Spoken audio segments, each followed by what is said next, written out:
કેમ છો ભાઈઓ બહેનો? સૌ મિત્રો આનંદમાં હશો. છેલ્લા લેક્ચરમાં આપણે અહીંયા આ વર્ણનાત્મકતા સુધીનો ટોપિક જોયો તો દીકરાઓ. ત્યારબાદ જે છે એ હવે આવે છે ઝિયોલાઇટ વડે આકાર વર્ણનાત્મક ઉદ્દીપન.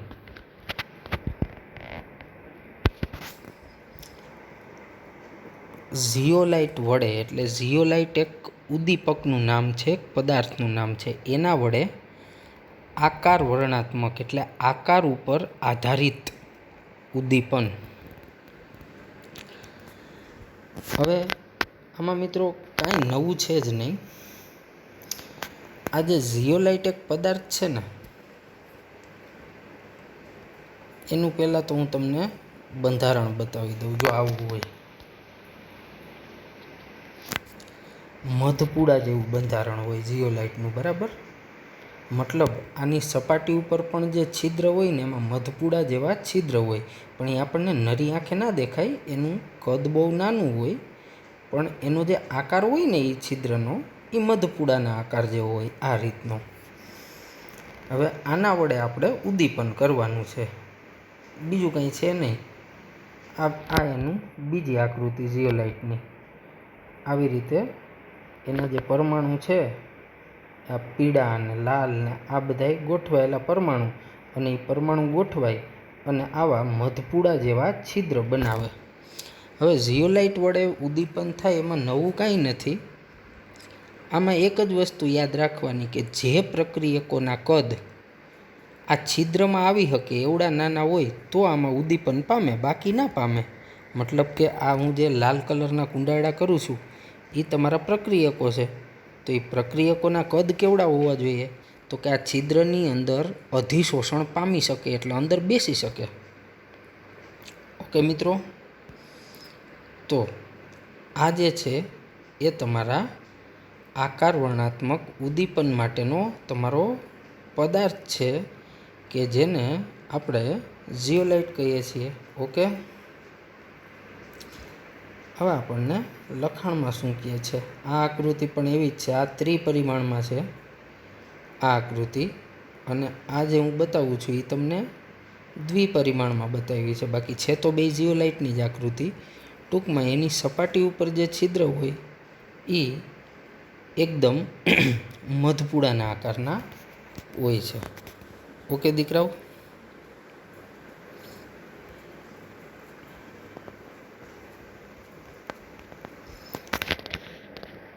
હવે એમાં શું કીધું કે ઉદ્દીપકીય પ્રક્રિયાઓ કે જે ઉદ્દીપકની છિદ્ર રચના, એટલે આમાં નવું કાંઈ નથી. એવી ઉદ્દીપકીય પ્રક્રિયાઓ કે જે ઉદ્દીપકની છિદ્ર રચના, એટલે આગળ મેં તમને ઉદ્દીપક બતાવ્યું ને છિદ્રવાળો ઝિયોલાઇટ, અને પ્રક્રિયક અને નિપજ અણુઓના કદ પર આધાર રાખે. હવે આ વાક્ય તમે સમજી ગયા હશો. પ્રક્રિયક અને નિપજના કદ ઉપર શું કામ આધાર રાખે? તો કે પ્રક્રિયક અને નિપજના કદ એવડા હોવા જોઈએ કે ઓલા ઉદ્દીપકના જે છિદ્ર છે ને એમાં ગોઠવાઈ શકે. આને કહેવાય આકાર વર્ણનાત્મક ઉદ્દીપન, કારણ કે આમાં પ્રક્રિયક અને નિપજના આકાર ઉપર આધારિત છે, એના કદ ઉપર આધારિત છે. ઓકે, જો કીધું ઝિયોલાઇટ છે એ સારા આકાર વર્ણનાત્મક ઉદ્દીપક છે, કારણ કે એની રચના કેના જેવી હોય? મધપૂડા જેવી. તે એલ્યુમિનો સિલિકેટના સૂક્ષ્મ છિદ્રો, એટલે ઝિયોલાઇટના બંધારણમાં શું હોય? તો કે એલ્યુમિનિયમ અને સિલિકેટ, એટલે આવું સિલિકાનું બંધારણ હોય. પણ સિલિકેટ હોય એટલે SiO4 એકમ હોય.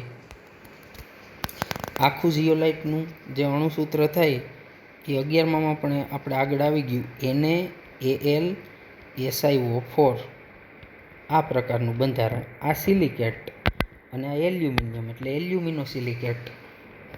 ઓકે, મેં અહીં આગળ સોડિયમ લખ્યો છે. હવે આગળ જોઈએ એટલે તમે સમજી જશો. એલ્યુમિનો સિલિકેટના સૂક્ષ્મ છિદ્રો જેને ત્રિપરિમાણીય જાળીદાર રચના હોવાથી કેટલાક સિલિકોન પરમાણુઓ એલ્યુમિનિયમ પરમાણુ વડે વિસ્થાપિત થાય. એટલે આગળ મેં લખ્યું હતું ને, NaAl SiO4 આખું કહેવાય અને સોડિયમ એલ્યુમિનિયમ સિલિકેટ આનું આખું નામ આવું થાય. અને મેં તમને કીધું ને મેં સોડિયમ હું કામ લખ્યો તો કે આ SiO4 છે ને એ -4 થાય એની સંયોજકતા. એલ્યુમિનિયમ +3 હોય તો અહીંયા સોડિયમ મારે +1 લખવો પડે તો જ આ 3 ને 1 4 ને આ -4. ઓકે. હવે મિત્રો આની રચનામાં શું હોય તો કે આ જે સિલિકોન છે ને એમાંના કેટલાક સિલિકોનનું વિસ્થાપન કેના વડે થાય? એલ્યુમિનિયમ વડે. એટલે માળખું આ પ્રકારે થાય, એલ્યુમિનિયમ, ઓક્સિજન, સિલિકોન માળખું આપે. બાકી જો નકરા સિલિકોન જ હોય તો આવી રીતનું માળખું હોય, SiO એટલે સિલિકોન, ઓક્સિજન, સિલિકોન આવું માળખું હોય.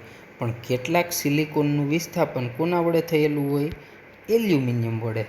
એટલા માટે એક આ સિલિકોનને બદલે આ બાજુ એક એલ્યુમિનિયમ આવી જાય એટલે આવું આખું માળખું 11માં આવી ગયું હતું. હું તમને યાદ કરાવું. મેં તમને કીધું કે સિલિકેટમાં શું હોય તો કે SiO4 હોય, બરાબર. એટલે આ પ્રકારે માળખું હોય દીકરાઓ. SiO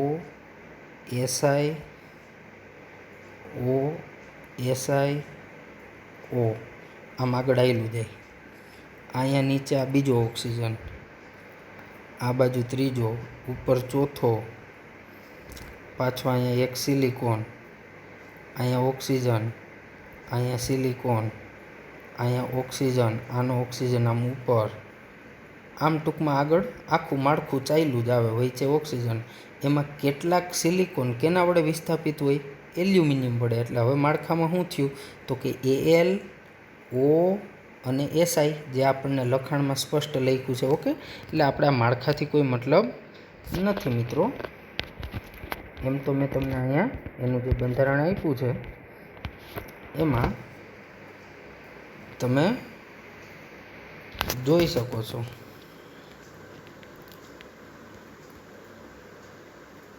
અને આમાં જો તમને સ્પષ્ટ અહીંયા નીચે દેખાય છે કે સિલિકોન પીળા રંગનું છે અને ઓક્સિજન લાલ રંગના છે. તો આમાં જ્યાં જ્યાં પીળા ટપકા દેખાય એ સિલિકોન અને લાલ ટપકા દેખાય એ તમારા ઓક્સિજન થશે, બરાબર. તો માળખું વ્યવસ્થિત આ રીતે મધપુડાની રચના જેવું હોય છે.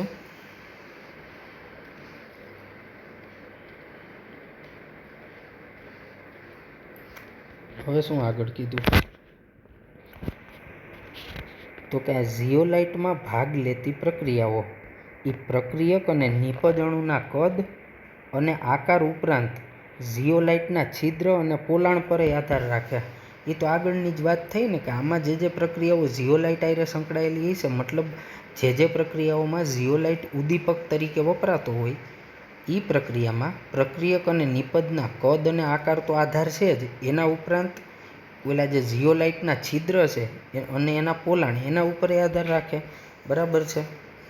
હવે આ ઝિયોલાઇટ કુદરતમાંય મળી આવે તેમજ ઉદ્દીપકીય વર્ણનાત્મકતા માટે સંશ્લેષિત સ્વરૂપ પણ મળે. ઉદ્દીપકીય વર્ણનાત્મકતા એટલે કોઈ પણ પ્રક્રિયાને યોગ્ય નિપજ તરફ લઈ જાવી, આપણા લાસ્ટ લેક્ચરનો છેલ્લો ટોપિક. એના માટે સંશ્લેષિત સ્વરૂપે મળે, મતલબ ઝિયોલાઇટને તમે પ્રયોગશાળામાં બનાવી શકો ને કુદરતમાં મળે. હવે ઝિયોલાઇટનો વિશાળ પાયા પર ઉદ્દીપક તરીકે ઉપયોગ, મતલબ આ ઝિયોલાઇટને આપણે કઈ પ્રક્રિયામાં ઉદ્દીપક તરીકે વાપરીએ છીએ તો કે પેટ્રો રસાયણ ઉદ્યોગમાં. પેટ્રો રસાયણ ઉદ્યોગ જે પેટ્રોકેમિકલ હારે સંકળાયેલો જે ઉદ્યોગો છે, પેપેને કેડીયુ બડા અને આ બધાય પેટ્રોલ, નેપ્થા, કેરોસીન, ઊંજણ તેલ, ડામર, બળતણ આ બધાય જે હાઇડ્રોકાર્બનના લાંબી શૃંખલાવાળા સ્વરૂપો છે એ પેટ્રો રસાયણ ઉદ્યોગમાં હાઇડ્રોકાર્બનના વિભંજનમાં. વિભંજન એટલે લાંબી શૃંખલાવાળું હાઇડ્રોકાર્બન હોય તો એને તોડવા માટે, મતલબ મોટી 15-20 કાર્બન લાંબી શૃંખલા ધરાવતો હાઇડ્રોકાર્બન હોય તો એને તોડી અને નાની નાની શૃંખલામાં રૂપાંતરિત કરે. જેમ કે માનો કે ડેકેન હોય તો ડેકેનમાં 10 કાર્બન છે.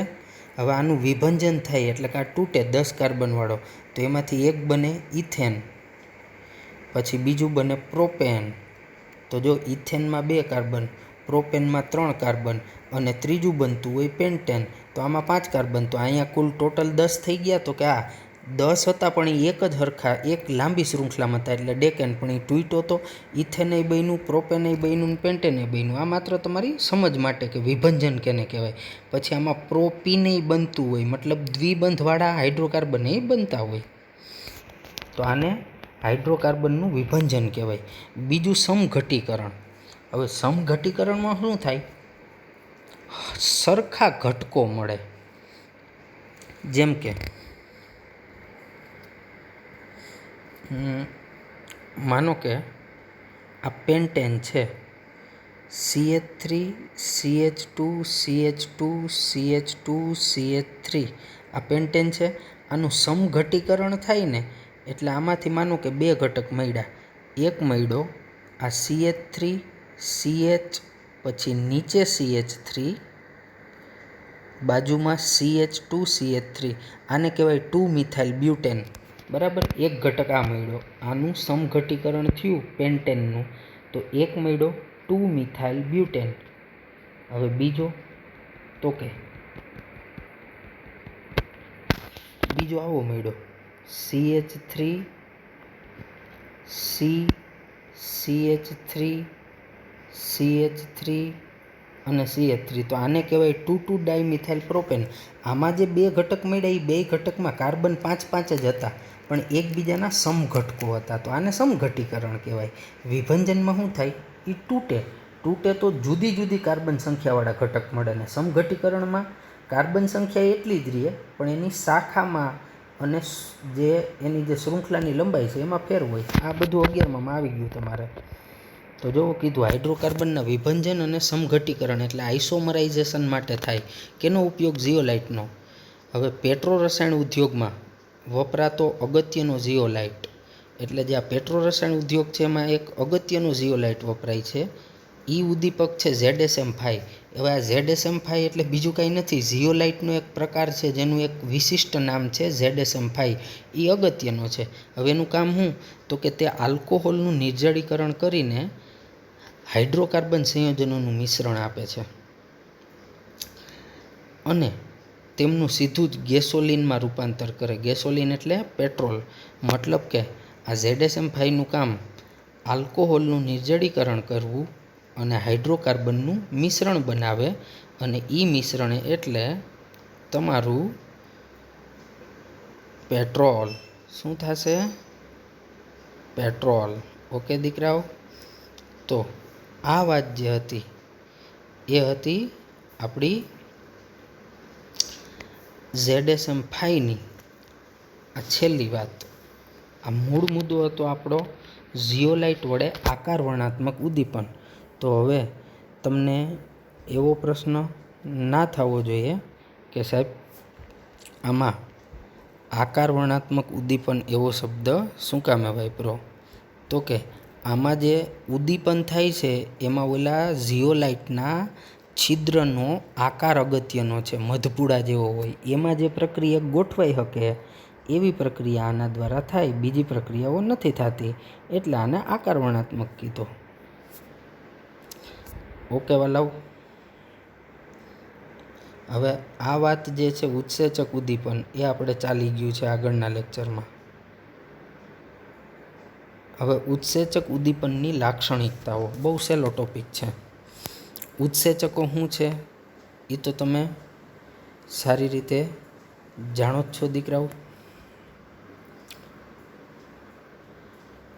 ઉત્સેચક ઉદ્દીપન તેની કાર્યક્ષમતામાં અદ્વિતીય છે. અદ્વિતીય એટલે અજોડ, કે જેનો કોઈ વિકલ્પ નથી. એની કાર્યક્ષમતા એકદમ વિશિષ્ટ છે અને ઉચ્ચ માત્રામાં વિશિષ્ટ છે. મતલબ જે ઉત્સેચક જ્યાં હાલતો હોય ત્યાં જ ચાલે, બીજી જગ્યાએ એને કામ અપાવવામાં આવે તો એ પ્રક્રિયાને ઉદ્દીપિત કરે નહીં. નીચેની લાક્ષણિકતાઓ ઉત્સેચકીય ઉદ્દીપનમાં નીચેની વિશિષ્ટતાઓ પ્રદર્શિત થાય છે. હવે આ જે આપણે ટોપિક ભણવાનો છે ઉત્સેચક ઉદ્દીપનની લાક્ષણિકતા, એની અંદર આપણે ઉત્સેચકના ગુણગાન ગાવાના છે. મતલબ કે તમારો ઉત્સેચક છે એ કેવા કેવા પ્રકારના લક્ષણો ધરાવે છે, એની લાક્ષણિકતાઓ જે છે એ કેવા કેવા પ્રકારની હોય છે. ઓકે, પેલું ખૂબ જ વિશિષ્ટ કાર્યક્ષમ, એટલે તો કે ઉત્સેચકનું જે કાર્ય કરવાની એની ક્ષમતા છે ને એ બહુ ઊંચી છે. તો કે ઉત્સેચકનો એક અણુ હોય ને એ પ્રક્રિયકના 10 લાખ અણુને પ્રતિ મિનિટમાં એટલે 1 મિનિટમાં રૂપાંતરિત કરી શકે છે. શેમાં? તો કે નિપજમાં. ઓહો, વિચાર કરો, એક અણુ 10 લાખ પ્રક્રિયકને નિપજમાં ફેરવી દે અને 1 જ મિનિટમાં. ઉચ્ચતમ વિશિષ્ટ સ્વભાવ પ્રકૃતિ, દરેક ઉત્સેચક આપેલ પ્રક્રિયા માટે વિશિષ્ટ હોય છે. એટલે કે એક ઉદ્દીપક એક પ્રક્રિયા કરતાં વધુ પ્રક્રિયાને ઉદ્દીપિત કરી શકે નહીં. આ આપણે આગળ ચર્ચા થઈ ગઈ મિત્રો, એકદમ સહેલું છે. ઉદાહરણ તરીકે યુરિયાના જળ વિભાજનમાં યુરેઝ ઉદ્દીપક માત્ર યુરિયાનું જ જળ વિભાજન કરે, તે બીજા કોઈ એમાઇડનું જળ વિભાજન કરતું નથી. અમાઇડ નહીં, એમાઇડ, અહીંયા પ્રિન્ટ મિસ્ટેક છે, બરાબર. યુરિયા એક પ્રકારનું એમાઇડ છે, કારણ કે યુરિયાનું બંધારણ આવું થાય, NH2CO NH2, એટલે આને એમાઇડ કીધો યુરિયાને. તો આ આપણો યુરિયામાં જ હાલે, બીજે ક્યાંય ના હાલે. ત્રીજું, અનુકૂળતમ તાપમાને ઉચ્ચતમ સક્રિય, એટલે ઉત્સેચકને જો અનુકૂળ તાપમાન મળે ને તો એ ઊંચામાં ઊંચી સક્રિયતા બતાવે. હવે એ કેટલું હોય તાપમાન એ પણ કહેશે મિત્રો. ઉત્સેચક પ્રક્રિયાનો વેગ અમુક ચોક્કસ તાપમાને મહત્તમ બને છે, જે તાપમાનને અનુકૂળતમ તાપમાન કહેવાય. હા ભાઈ, જે તાપમાને એનો વેગ મહત્તમ બનતો હોય એને જ એના માટેનું અનુકૂળતમ તાપમાન કહેવાય. હવે અનુકૂળતમ તાપમાનથી કોઈ પણ ઊંચા કે નીચા તાપમાને ઉત્સેચક સક્રિયતા ઘટે. એટલે ઉત્સેચક માટેનું જે આ અનુકૂળતમ તાપમાન છે એનાથી ઊંચા તાપમાને કે નીચા તાપમાને એની સક્રિયતા ઘટે. એ જે અનુકૂળતમ હોય ને એટલા તાપમાને જ એની સક્રિયતા વધારે હોય. અનુકૂળતમ તાપમાન ઉત્સેચકીય સક્રિયતા માટે કેટલું છે? તો કે 298 થી 310 કેલ્વિન તાપમાનના ગાળામાં હોય. આની વચ્ચેના તાપમાનમાં ઉત્સેચકો મહત્તમ પ્રક્રિયાઓ સારામાં સારી કરી શકે. માનવ શરીરનું તાપમાન કેટલું? તો કે 310 કેલ્વિન હોવાથી તે ઉત્સેચક ઉદ્દીપકીય પ્રક્રિયાઓ માટે યોગ્ય રહે. બરાબર છે, આપણા શરીરમાં કેટલી બધી ઉત્સેચક દ્વારા પ્રક્રિયાઓ થાય છે અને એ સારી રીતે જ થાય. શું કામે? તો કે આપણું તાપમાન એના માટે અનુકૂળ છે, 310. પછી તો કે એવી જ રીતે અનુકૂળતમ પીએચ હેઠળ ઉચ્ચતમ સક્રિય, એટલે ઉત્સેચકને પ્રક્રિયા કરવા માટે પીએચ પણ કેવી મળવી જોઈએ? તો કે અનુકૂળ મળવી જોઈએ, તો જ એ સારી રીતે કાર્ય કરી શકે. ઉત્સેચક ઉદ્દીપકીય પ્રક્રિયા અમુક પીએચ મૂલ્ય મહત્તમ હોય અને આ પીએચ મૂલ્યને અનુકૂળતમ પીએચ કહેવાય. મતલબ જે પીએચ મૂલ્ય માટે તમારા ઉત્સેચકની પ્રક્રિયા જે છે એ સારી રીતે થતી હોય એ પીએચને અનુકૂળતમ પીએચ કહેવાય. ને એનું મૂલ્ય કેટલું? તો કે જે પીએચ 5 થી 7ની વચ્ચે હોય છે. ઓકે, પછી છે ઉત્તેજક અને સહ ઉત્સેચકની હાજરીમાં સક્રિયતા વધે. ઓકે, ઉત્તેજક એટલે તો કે કોઈ પણ ઉત્સેચકને ઉત્તેજવાવાળો, ટૂંકમાં ચાવી ટાઈટ કરવાવાળો, હવા ભરવાવાળો. ઓહો, તું તો કરી જ દે ને ભાઈ એ પ્રક્રિયા, ઓહો તારાથી તો વેગ વધી જ જાય. એવા જે ચાવી ભરવાવાળા માણસો છે ને એને ઉત્તેજક કહેવાય. અને બીજું સહ ઉત્સેચક. સહ ઉત્સેચક એટલે તો કે ઉત્સેચકની સાથે રહેલો બીજો એવો પદાર્થ કે જે ઉત્સેચકની સાથે સાથે કામ કરતો હોય એને સહ ઉત્સેચક કહેવાય.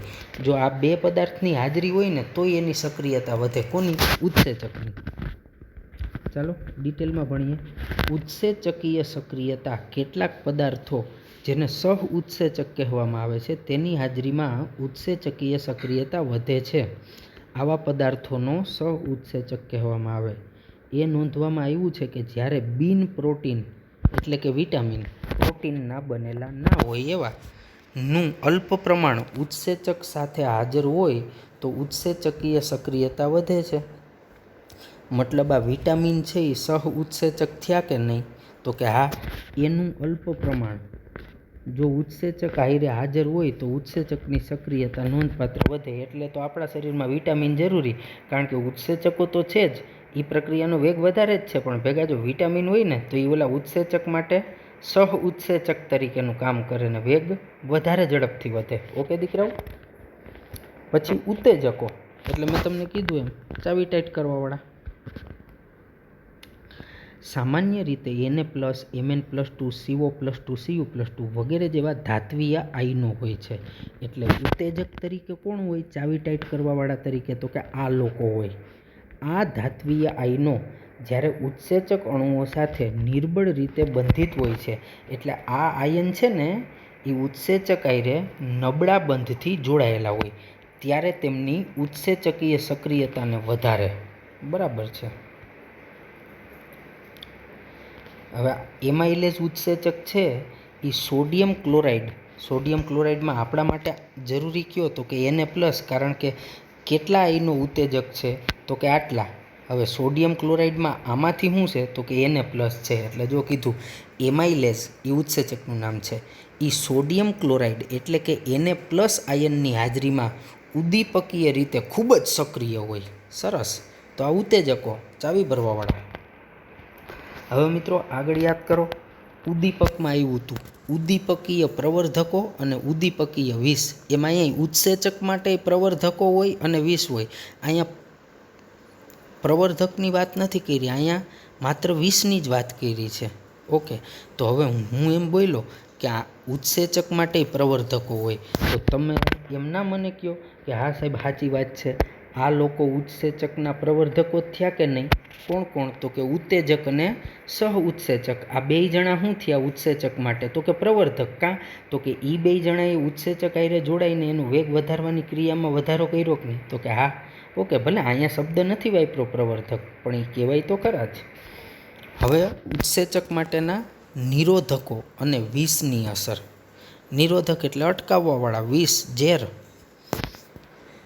સામાન્ય રીતે ઉદ્દીપકની જેમ ઉત્સેચક કેટલાક પદાર્થોની હાજરીમાં નિરોધન પામે અથવા વિષ ઝેરીકરણ પામે, એટલે કે એનો વેગ વધારવાની ક્રિયા ઘટે.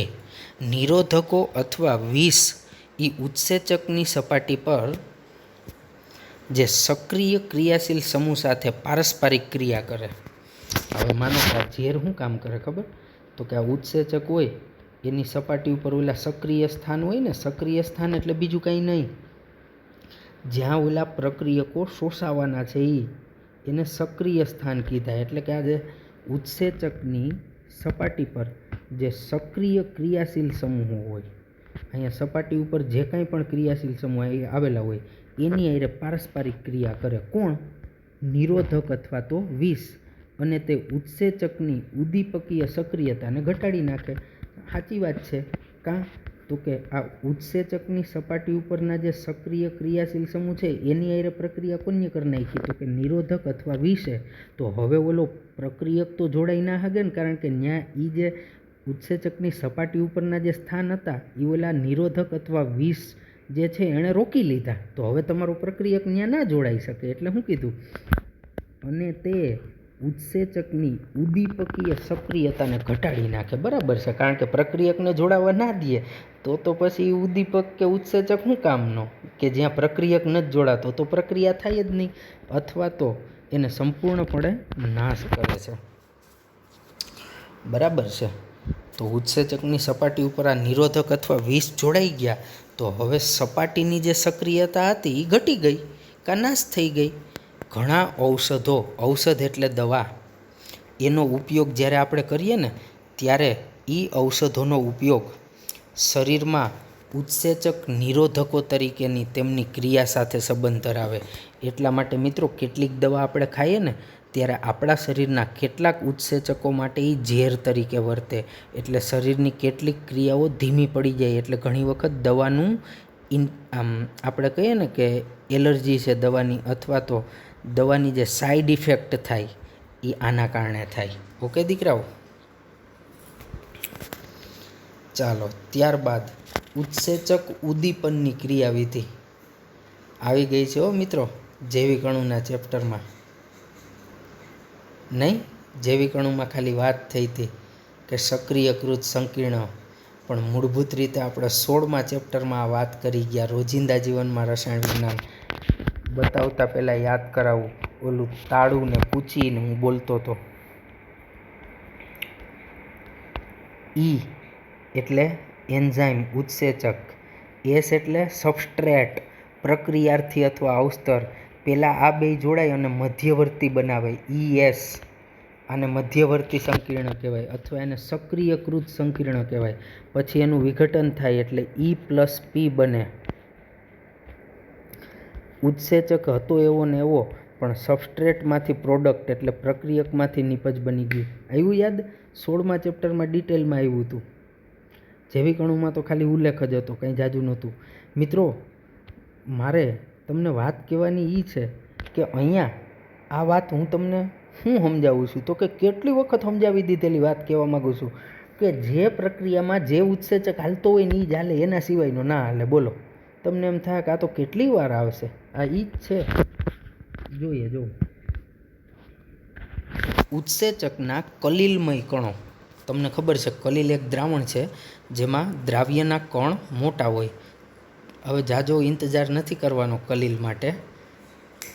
આવતો લેક્ચર સીધો કલીલથી સ્ટાર્ટ, કારણ કે આ ચેપ્ટરનો જે અધિશોષણનો પહેલો વિભાગ હતો એ આજના લેક્ચરમાં પૂરો થશે. હવે બીજો વિભાગ નવા લેક્ચરથી ચાલુ થશે, એ કલીલ દ્રાવણ વિશે જ છે. એટલે જે ઉત્સેચકના કલીલમય કણ છે એની સપાટી પર ઘણા છિદ્ર રહેલા હોય. આ તો તમને ખબર છે, ઉત્સેચકની સપાટી ઉપર છિદ્ર હોય. આ છિદ્ર જે છે એ લાક્ષણિક આકારના હોય. હા, આગળ ના એવું ઝીઓલાઇટમાં મધપૂડા જેવા હોય, એમ દરેક ઉત્સેચકમાં જુદા જુદા હોય. મતલબ લાક્ષણિક એટલે ચોક્કસ આકારના હોય. અને એ છિદ્રની અંદર પછી જેવો ઉત્સેચક એ પ્રકારે એમાં NH2 એમિનો, પછી COOH, SH, OH આવા બધા સક્રિય સમૂહ ધરાવતા હોય. કોણ? ઉત્સેચક. ક્યાં ધરાવતા હોય? સપાટી ઉપર.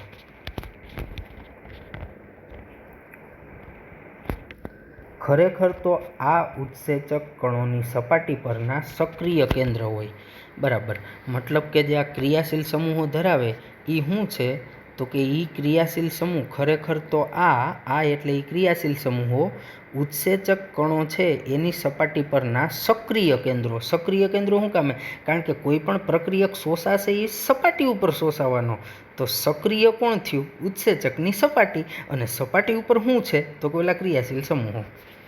હવે પાછી જો જૂની વાત આગળ શીખેલી, પ્રક્રિયક અથવા એના પ્રક્રિયાર્થી અથવા એના અવસ્તર અથવા ઇંગ્લિશમાં સબસ્ટ્રેટ, એના અણુઓ જેમને પૂરક આકાર હોય. પૂરક આકાર એટલે તો કે ઓલો ઉત્સેચક હોય ને એની સપાટીની માં જે છિદ્ર હોય એમાં અંદર બંધ બેસી શકે એવો પૂરક આકાર હોય. ઓકે, મતલબ એમાં જઈ શકે એવો પૂરક આકાર હોય છે. તે આ છિદ્રમાં જેમ તાળામાં કૂંચી ગોઠવાય ને, એટલે કે તાળામાં ચાવી ગોઠવાય ને એવી રીતે ગોઠવાઈ જાય. બોલો, મસ્ત ઉદાહરણ આપ્યું કે પ્રક્રિયકના અણુ જેમને પૂરક આકાર હોય. પૂરક આકાર એટલે ઓલા ઉત્સેચકની સપાટી ઉપરના છિદ્રમાં ગોઠવાઈ શકે એવો આકાર હોય. કોની પાસે એવો આકાર હોય? પ્રક્રિયકના અણુ પાસે. તે આ છિદ્રોમાં કેમ ગોઠવાઈ જાય તો કે જેમ તાળામાં કૂંચી ગોઠવાય તેવી રીતે ગોઠવાઈ જાય, સક્રિય સમૂહની હાજરીને કારણે. હવે સક્રિય સમૂહ ક્યાં હોય? ઉત્સેચકની સપાટી ઉપર. સક્રિયકૃત સંકીર્ણ રચાય જે પછીથી વિઘટિત થાય અને નિપજ આપે. અહીં રહ્યો જો,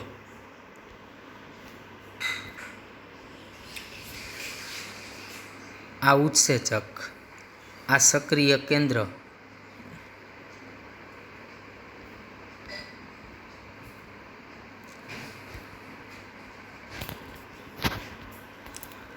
અહીંયા થોડુંક બરાબર વયું ગયું, વચ્ચે સ્ક્રીનશોટ પડી ગયો તો દીકરાઓ.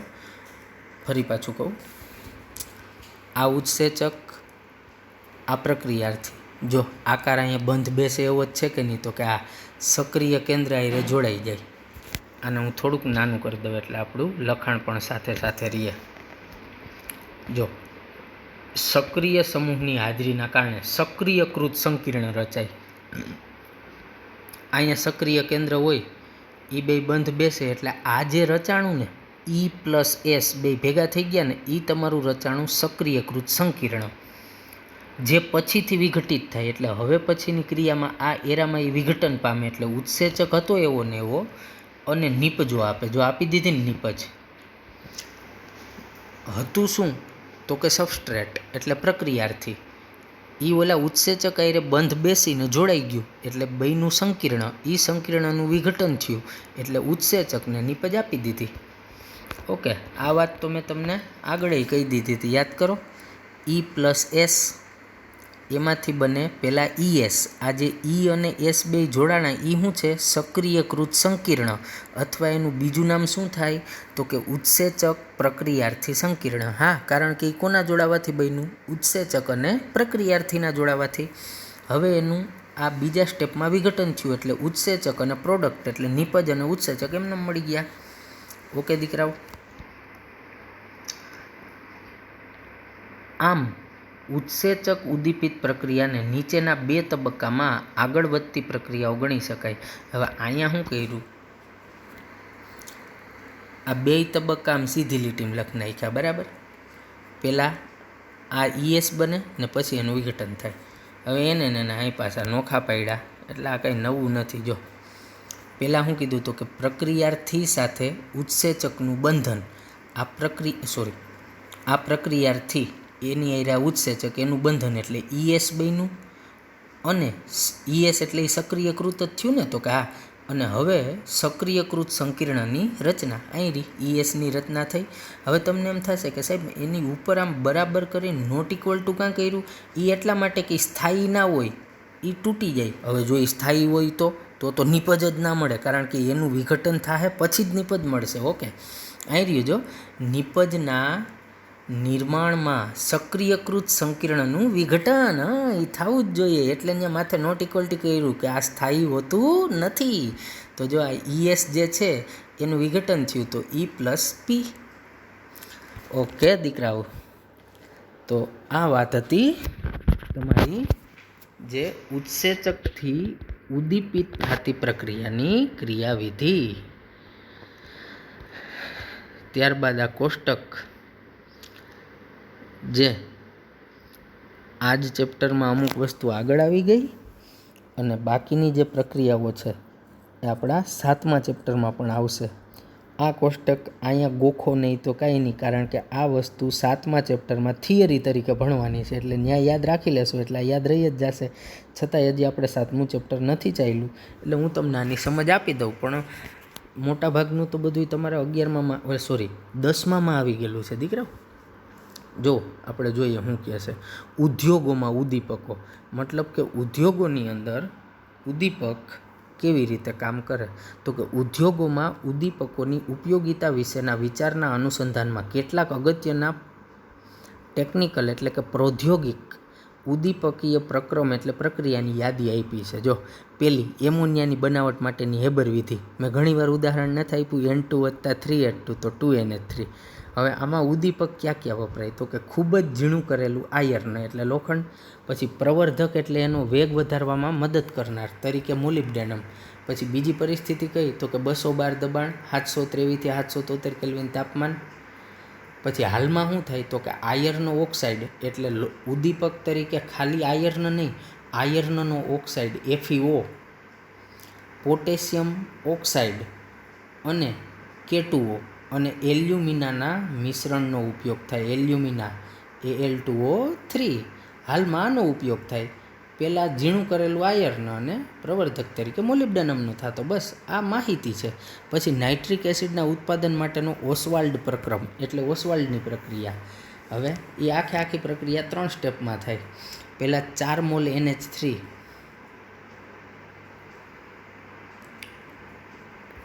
4 મોલ NH3, 5 મોલ ઓક્સિજન. કેમ આમ થાય છે? 4 મોલ NH3, 5 મોલ ઓક્સિજન એટલે આમાંથી બને 4 મોલ NO. હવે આ પ્રક્રિયાનું બેલેન્સ જોઈ લઈએ તો આ બાજુ 4 નાઇટ્રોજન, અહીંયા 4 નાઇટ્રોજન, હાઇડ્રોજન 12, ઓક્સિજન 10. તો અહીંયા 6 દુ 12 હાઇડ્રોજન અને ઓક્સિજન તો કે 4 એકુ 4 ને 6 6 × 6 = 4 = 10 થઈ ગયા. હવે જે આ 4 મોલ NO બન્યો ને નાઇટ્રિક ઓક્સાઇડ, એમાંથી 2 મોલ લેવાના અને એની પ્રક્રિયા O2 સાથે કરવાની, એટલે બંને નાઇટ્રોજન ડાયોક્સાઇડ 2 મોલ NO2. બરાબર. હવે એ 2 મોલ બન્યા, આ તો બેલેન્સ માટે 2 બન્યા, પણ આવું તો ઘણીવાર થયું હોય ને, એટલે લેવાના 4 મોલ NO2 અને 2 મોલ પાણી પ્લસ ઓક્સિજન, એટલે આમાંથી બની જાય 4 મોલ HNO3. જો મિત્રો 4 નાઇટ્રોજન આ બાજુ છે તો અહીંયા 4 નાઇટ્રોજન રેડી. હાઇડ્રોજન તો કે 2 2 4, તો અહીંયા 4 × 1 = 4. ઓક્સિજન તો કે 4 × 2 = 8, પછી આ 2 × 2 = 10 ને આ 2 = 12, તો 4 × 13 = 12 થઈ ગયું. નાઇટ્રિક એસિડ બની ગયું. આ 7મા ચેપ્ટરમાં આવશે જો દીકરાઓ પ્રક્રિયાઓ. હવે આમાં પ્લેટિનાઇઝ્ડ એસ્બેસ્ટોસ એટલે પ્લેટિનમવાળું એસ્બેસ્ટોસ અને તાપમાન 573 કેલ્વિન. ઓકે. પછી સલ્ફ્યુરિક એસિડના ઉત્પાદન માટેનો સંપર્ક પ્રક્રમ એટલે આ સંપર્ક વિધિ છે. જો પહેલાં 2 મોલ SO2 પ્લસ O2 એટલે 2 મોલ SO3. હવે એ SO3 ને H2SO4માં શોષી લેવાનું, એટલે બને H2S2O7. એને ઓલિયમ પણ કહેવાય. ધુમાયમાન એટલે આમાંથી ધુવાડા નીકળતા હોય. બેલેન્સ છે જ. આ બાજુ 2 સલ્ફર, તો અહીં રહ્યા 2 સલ્ફર. હાઇડ્રોજન 2, અહીં રહ્યા 2. ઓક્સિજન 3 ને 4 7, અહીં રહ્યા 7. અને હવે આમાં પાણી નાખો ઓલિયમની અંદર, એટલે કે એને મંદ કરો તો સલ્ફ્યુરિક એસિડ મળશે. અહીં રહ્યું ઓલિયમ, એમાં પાણી નાખો તો 2 મોલ H2SO4. બેલેન્સ જોઈ લઈએ. 2 ને 2 4 હાઇડ્રોજન, અહીં રહ્યા 2 દુ 4, 2 સલ્ફર, 2 × 2, ઓક્સિજન 7 ને 1 8, 2 × 4 8 થઈ ગયું બેટા બેલેન્સ. પ્લેટિનાઇઝ્ડ એસ્બેસ્ટોસ અથવા વેનેડિયમ પેન્ટોક્સાઇડ V2O5, તાપમાન 673 થી 723.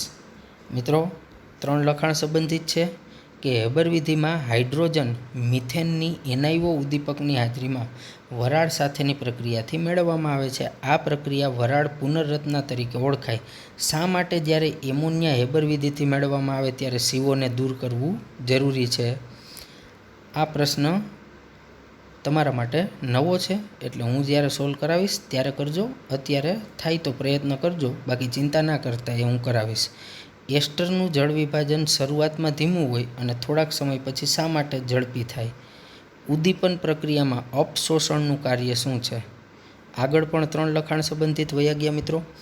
આ 3 અત્યારે તમારે થાય તો પ્રયત્ન કરવાના, બાકી છોડી દેવાના છે. હું તો છેલ્લે કરાવીશ જ. હવે આજના લેક્ચરમાં જે આપણે ભણ્યા એનું એક ટૂંકું જરાક વિશ્લેષણ કરીએ તો ઝિયોલાઇટ વડે આકાર વર્ણાત્મક ઉદ્દીપનમાં ઝિયોલાઇટ એક ઉદ્દીપકનું નામ છે. આકાર વર્ણાત્મક એટલે કે એની સપાટી ઉપર છિદ્ર હોય અને આ ઉદ્દીપનનો આધાર એ છિદ્રની રચના ઉપર છે. એટલે જો ઉદ્દીપકીય પ્રક્રિયાઓ જે ઉદ્દીપકની છિદ્ર રચના અને પ્રક્રિયક અને નિપજના અણુના કદ ઉપર આધાર રાખે એને આકાર વર્ણાત્મક કહેવાય. કારણ કે છિદ્ર હોય એવડા જ ઓલા પ્રક્રિયક અને નિપજ હોવા જોઈએ, તો જ છિદ્રમાં અંદર અધિશોષણ થઈને જઈ શકે ને પાછા દૂર થઈ શકે. કારણ કે નિપજ બને એટલે દૂર થવું પડે ને પાછું. ઝિયોલાઇટ સારા આકાર વર્ણાત્મક છે, રત્ના મધપુડા જેવી. એલ્યુમિનો સિલિકેટના સૂક્ષ્મ છિદ્ર હોય એમાં, એની ત્રિપરિમાણીય રચના. પછી કેટલાક સિલિકોન એલ્યુમિનિયમ વડે વિસ્થાપિત થાય, મેં બતાવ્યું. એટલે મૂળભૂત માળખું કેવું હોય તો કે SiO હોય, પણ એમાં કેટલાક સિલિકોન આ સિલિકોન એલ્યુમિનિયમ વડે વિસ્થાપિત થાય. તો માનો કે આ સિલિકોન જે છે ત્યાં એલ્યુમિનિયમ આવી ગયો, આ સિલિકોન અહીંથી દૂર થઈ ગયો, ત્યાં એલ્યુમિનિયમ આવી ગયો. તો હવે માળખું કેવું થઈ ગયું? AlOSi. એટલે જો અહીંયા કીધું અને AlOSi માળખું આપે. પછી ઝિયોલાઇટમાં પાછું એની જ કીધું કે ભાગ લેતી પ્રક્રિયામાં નિપજ અને પ્રક્રિયકના કદ ઉપર ઉપરાંત એના છિદ્ર અને પોલાણ ઉપર આધાર હોય. કુદરતમાંય મળે અને પ્રયોગશાળામાંય બને. આનો વિશાળ પાયા ઉપર ઉપયોગ પેટ્રોરસાયણમાં થાય. હાઇડ્રોકાર્બનનું વિભાજન એટલે તોડવા માટે, સમઘટીકરણ એટલે સરખા ઘટકો સમઘટકોમાં રૂપાંતર. અગત્યનો છે ZSM5. એનું કામ શું છે તો કે આલ્કોહોલનું નિર્જળીકરણ કરીને હાઇડ્રોકાર્બનનું મિશ્રણ જે સીધું જ ગેસોલિન એટલે પેટ્રોલમાં રૂપાંતર થાય. ZSM5 ઝિયોલાઇટનો એક પ્રકાર છે. ત્યારબાદ મિત્રો ઉત્સેચકની લાક્ષણિકતાઓ તો કે બહુ વિશિષ્ટ કાર્યક્ષમ હોય. એક અણુ 10 લાખનું રૂપાંતર કરે 1 મિનિટમાં. પછી જે જ્યાં હાલે ત્યાં જ હાલે, બીજો ઉત્સેચક કે બીજી પ્રક્રિયામાં કામ ના આપે. પછી ચોક્કસ તાપમાને કામ કરે 298 થી 310માં. આપણા શરીરનું 310 હોય, પછી ચોક્કસ પીએચ કામ કરે 5 થી 7, પછી ઉત્તેજક અથવા સહ ઉત્સેચકની હાજરીમાં સક્રિયતા વધે એટલે આ પ્રવર્ધક થયા આના માટે. મતલબ વિટામિન હોય શરીરમાં તો એનો વેગ વધારી શકે. પછી ઉત્તેજકમાં Na+, Mn+2, CO+2, Cu+2, તો એનું ઉદાહરણ આપ્યું કે એમાઇલેસ છે એ સોડિયમ ક્લોરાઇડ એટલે કે Na+ આયનની હાજરીમાં ઉદ્દીપકીય રીતે ખૂબ જ સક્રિય. જેમ પ્રવર્ધક હોય એમ નિરોધક અથવા ઝેરી હોય. તો ઝેરમાં તો કે એનો વેગ ઘટાડે. કઈ રીતે? તો કે ઉત્સેચકની સપાટી ઉપર જે સક્રિય ક્રિયાશીલ સમૂહ હોય એની હારે પારસ્પરિક ક્રિયા કરી દે અને સક્રિયતા કાં તો ઘટાડે ને કાં નાશ કરી દે. ઘણી દવા આવું કરે આપણા શરીરમાં એટલે દવાની સાઈડ ઇફેક્ટ થાય. ત્યારબાદ આની ક્રિયાવિધિ તો કે આ છિદ્ર એટલે ક્યાં? ઉત્સેચકની સપાટી ઉપરના છિદ્ર આવા સમૂહ ધરાવે. હવે એ સમૂહ જે છે એ સક્રિય કેન્દ્ર છે ક્યાંના? તો કે સપાટી ઉપરના. હવે એ કેવી રીતે પ્રક્રિયક છે એ ગોઠવાય? તો કે એનો આકાર પૂરક હોય. પૂરક મતલબ ઉત્સેચકના છિદ્રમાં બંધ બેસે એવો. એ જેમ તાળામાં ચાવી ગોઠવાય એમ ગોઠવાય.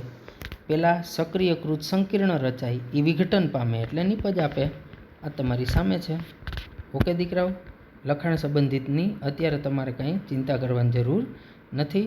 નેક્સ્ટ લેક્ચરની અંદર આપણો આ જ ચેપ્ટરનો બીજો ભાગ એટલે કલીલ ચાલુ થશે. ઓકે, જય મોગલ.